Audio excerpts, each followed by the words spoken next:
Bhairu circle, Pratapnagar, Jaipur.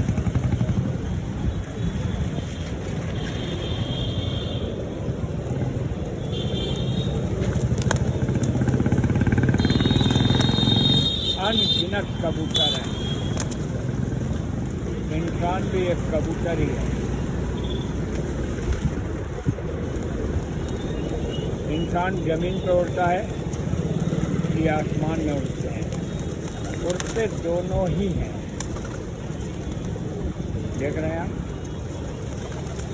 Bhairu circle, Pratapnagar, Jaipur.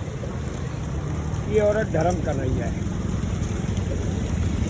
इसके धर्म का इसको फल मिलेगा, जरूर मिलेगा। आप भी धर्म करिए, आपको भी फल मिलेगा।